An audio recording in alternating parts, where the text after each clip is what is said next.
কংগ্রেস পার্লামেন্টের মধ্যে, পার্লামেন্টের বাইরে, সুপ্রিম কোর্টের সর্বত্র এই আইনের বিরোধিতা করেছে। আমরা রাস্তায় নেমে আন্দোলন করতে গেছি। বাংলার মুখ্যমন্ত্রী মমতা ব্যানার্জি বলেছেন, পশ্চিমবঙ্গে যে ওয়াকফ আইনের বিরোধিতা করে কোন মিছিল করবে, আন্দোলন করবে, আমি তা পশ্চিমবঙ্গে বরদাস্ত করব না।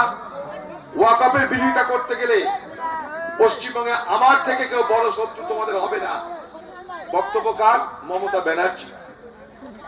আর সেই ওয়াকফকে কেন্দ্র করে এই শামসেরগঞ্জের তৃণমূল নেতাদের উস্কানিতে ঘটে গেল একটা সাম্প্রদায়িক দাঙ্গা, যা কোনোদিন হয়নি এই এলাকায়। মানুষ তা দেখলো। একটা হিন্দু পরিবারের দুজনের হত্যা হলো। এই পাশে ঔরঙ্গাবাদে একটা অল্প বয়সী মুসলমান যুবকের মৃত্যু হলো। বিএসএফ এর গুলি চললো। এই হুলিয়ান শহরের মধ্যে 11 থেকে 12টা অল্প বয়সী ছেলে তাদের গুলিতে আঘাত লেগে আহত হতে হলো। সেই সময়েও আমি এসেছিলাম। সেই সময়ে আমাদের যারা কংগ্রেসের নেতৃত্ব ছিল এখানটায়, ইমামের সভাপতিত্বে তারা সেই গ্রামে, যেখানটায় হিন্দু গ্রাম, হিন্দু দুজন হত্যা হয়েছিল বাবার ছেলে, সেই গ্রামে আমরা পাহারা দেওয়ার ব্যবস্থা করেছিলাম। আপনাদের আরো জানি রাখি, সেই হিন্দু গ্রামে যে পরিবারে দুজন হত্যা হয়েছিল, যেহেতু এটা অপমৃত্যু, তাই 3 দিনের মধ্যে শ্রাদ্ধ করাতে হয়। অথচ সেই গ্রামে কোনো পুরোহিত ছিল না সেই শ্রাদ্ধ করবার জন্য। তারা এত ভীত সন্তুষ্ট ছিল।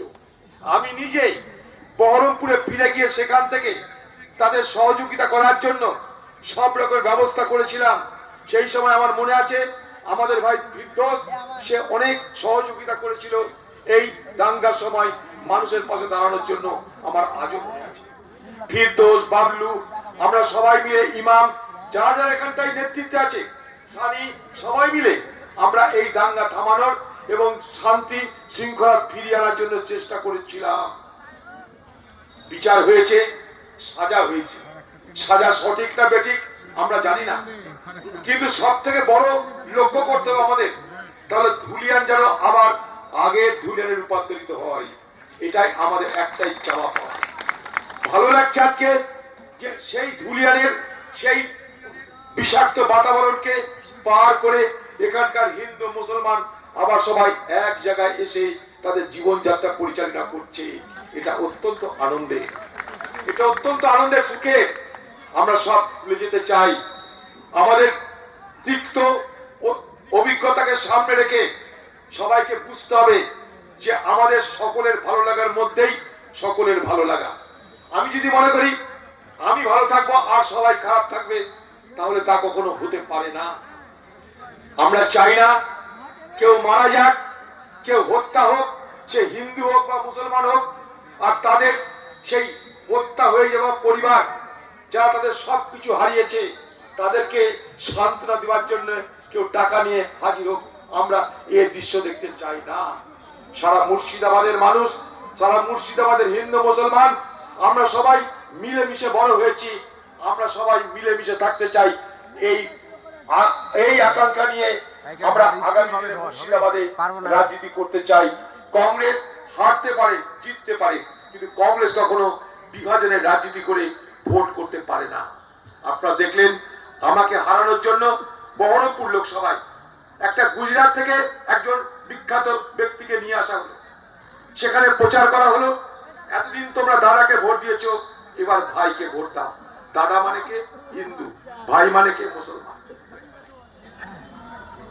সেখানে প্রচার করা হলো যে তৃণমূলের যে প্রার্থী, সে ইমামের ছেলে, মসজিদে বড় হয়েছে, তাই মুসলমান সবাই তাকে ভোট দাও। তৃণমূল নেত্রী মমতা ব্যানার্জি তাতেও সন্দেহ ছিল যে এরপরেও অদিচ্ছদিকে হয়তো হারানো যাবে না। তাই কি করলো? শক্তিপুর নামক বহরমপুর লোকসভার একটা অংশ আছে, সেখানে একটা দাঙ্গা লাগিয়ে দেওয়া হলো হিন্দু মুসলমানের। কবে? রামনবমীর দিনে। সেই দাঙ্গায় রক্ত ঝরলো। সেই দাঙ্গা থামানোর জন্য আমি 3 ব্যাটালিয়ন কেন্দ্রীয় বাহিনী পাঠালাম, সকালের মধ্যে দাঙ্গা থামিয়ে দিলাম।